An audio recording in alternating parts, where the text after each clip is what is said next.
आप सभी लोग, आप सभी को मेरा प्यार भरा नमस्कार। मैं अभिषेक सिंह राजावत सामर्थ्य सिविल सर्विसेज के यूट्यूब चैनल पर आपका हार्दिक स्वागत करता हूं। आज का जो सेशन हम पढ़ने जा रहे हैं वो है कला व साहित्य अकादमियों में हुई नई नियुक्तियों के बारे में। अब इसमें जो नई नियुक्तियां हुई है वो अध्यक्षों की हुई है, लेकिन जो कला व साहित्य अकादमियां है, आपको स्क्रीन पर दिख रहा होगा कि मैंने 3 चीजें ड्रॉ करी है। वो है स्थान, पत्रिकाएं और पुरस्कार। इन 3 चीजों से ही इससे क्वेश्चंस पूछे जाते हैं। कला व साहित्य अकादमियां देखा जाए तो कला और साहित्य को प्रोत्साहन देने के लिए बनाई जाती है। इन 3 चीजों को ध्यान में रखते हुए अपन जो है वो पूरा टॉपिक कवर करेंगे। बढ़ते हैं नेक्स्ट स्लाइड पर। तो वो है राजस्थान साहित्य अकादमी, जो कि उदयपुर में स्थित है। जो इसके अध्यक्ष है वो दुलाराम सहारण को बनाया गया है, और उदयपुर में ये स्थित है। मीरा पुरस्कार यहाँ का सर्वोच्च पुरस्कार है। जो मीरा पुरस्कार है वो मीराबाई के नाम पे दिया जाता है, जिनका जन्म कुड़की पाली में हुआ। विवाह हुआ मेवाड़ के महाराणा सांगा के पुत्र भोजराज के साथ।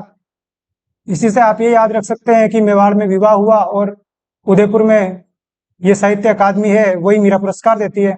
फिर मासिक पत्रिका जो है वो मधुमती है, तो मासिक पत्रिका मधुमती में म और सर्वोच्च पुरस्कार में म मीरा का।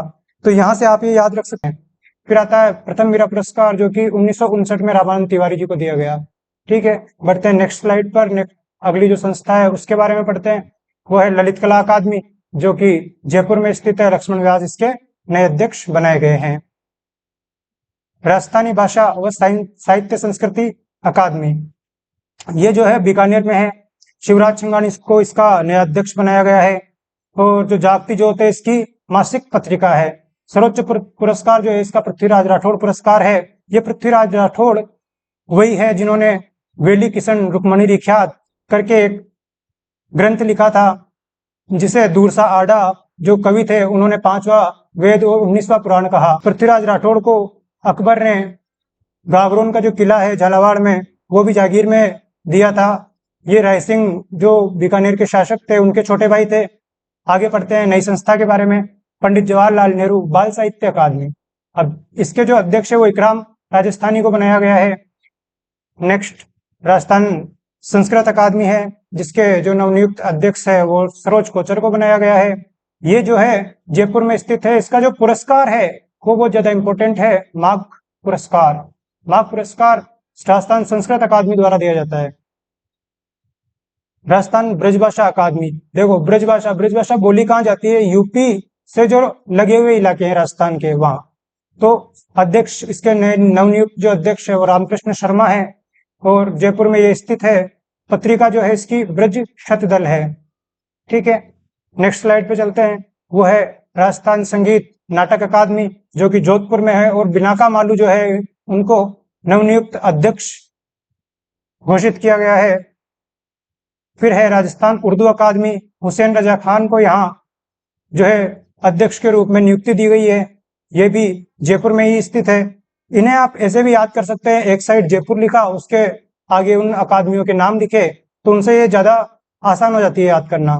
फिर है ये पेपर की कटिंग जो आपके लिए बहुत इंपॉर्टेंट है। फिर है अन्य मुख्य संस्थान, तो उसमें सिंधी अकादमी जो कि जयपुर में है, और इसकी जो पत्रिका है वो वार्षिक पत्रिका है, उसका नाम है रियाण। ये बहुत ज्यादा इंपॉर्टेंट है, प्रीवियस ईयर्स के क्वेश्चंस में आई भी है।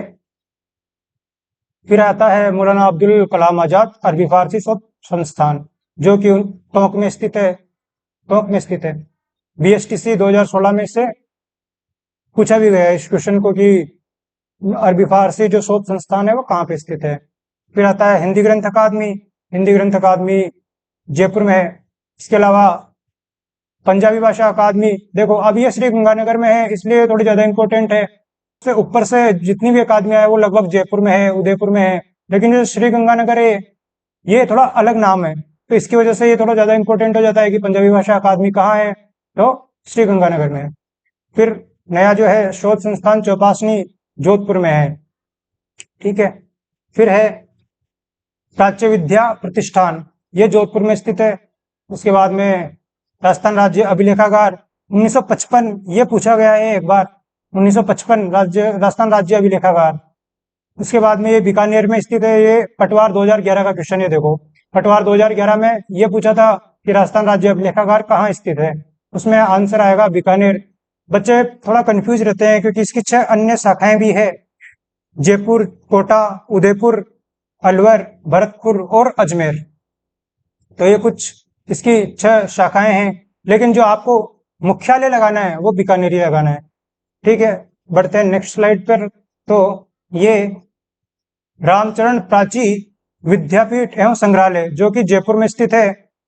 उसके बाद में रूपायन संस्थान घोरंदा जोधपुर कोमल कोठारी द्वारा स्थापित संस्था है।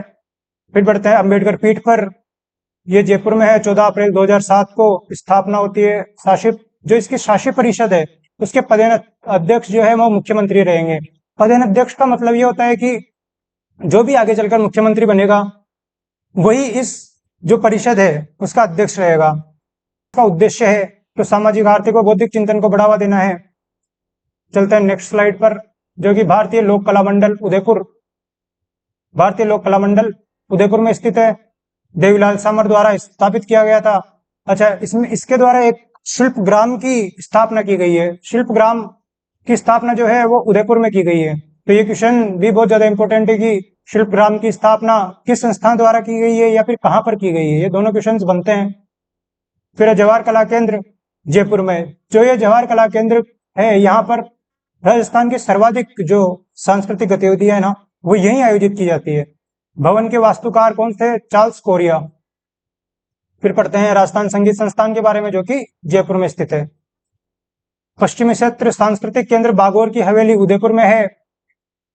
अब देखो, ये जो बागोर की हवेली है यहाँ पर विश्व की जो सर्वोच्च पगड़ी है वो भी यही रखी हुई है।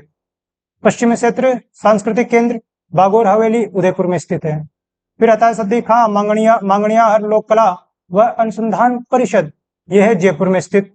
सदी खां जो मांगणियार है ये प्रसिद्ध हड़ताल वादक रह चुके हैं। ठीक है, फिर आता है गणगौर घूमर नृत्य अकादमी जो कि संत रामपुर की जो एक महारानी थी गोवर्धन कुमारी उसके द्वारा स्थापित किया गया था।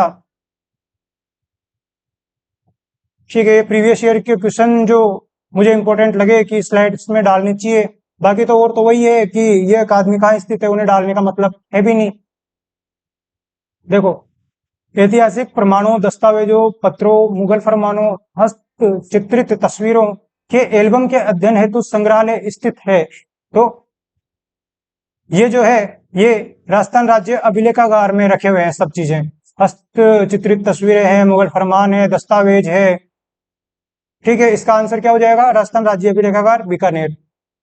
नया क्वेश्चन, जयपुर में अधिकांश सांस्कृतिक गतिविधियां, मैंने बताया था आपको ऊपर कि जो भी अधिकांश सांस्कृतिक गतिविधियां हैं वो जवाहर कला केंद्र जयपुर में आयोजित की जाती है जिसके वास्तुकार चार्ल्स कोरिया थे। ठीक है, राजस्थान राज्य अभिलेखागार, ये वापस वही रिपीटेड क्वेश्चन है, पटवार 2011 में पूछा गया है, जो बीकानेर में स्थित है।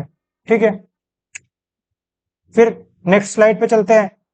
देखो, अब जो भी एग्जाम है ये इतने सारे, आरएस हुआ, आपका पीएसआई हुआ, आपका रीट हुआ, एलडीसी हुआ, चाहे हाईकोर्ट हो चाहे नॉर्मल एलडीसी हो, इन सब में जो एक चीज कॉमन है वो है ये राजस्थान की राजनीति और उसकी जो प्रशासनिक व्यवस्था है। वो जो राजनीतिक व्यवस्था है उसमें अपन क्या क्या पढ़ते हैं?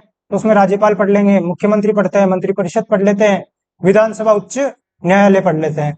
ठीक है, उसके बाद में जो प्रशासनिक व्यवस्था है उसमें जिला प्रशासन, स्थानीय स्वशासन और पंचायती राज संस्थाएं पढ़ते हैं।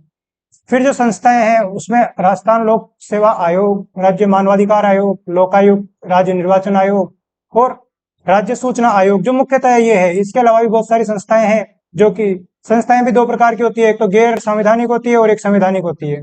ठीक है, इसके अलावा लोक नीति व अधिकार भी जो है इसका एक सब टॉपिक है, उसमें लोक नीति आ जाती है, विधिक अधिकार और नागरिक अधिकार पत्र आ जाते हैं।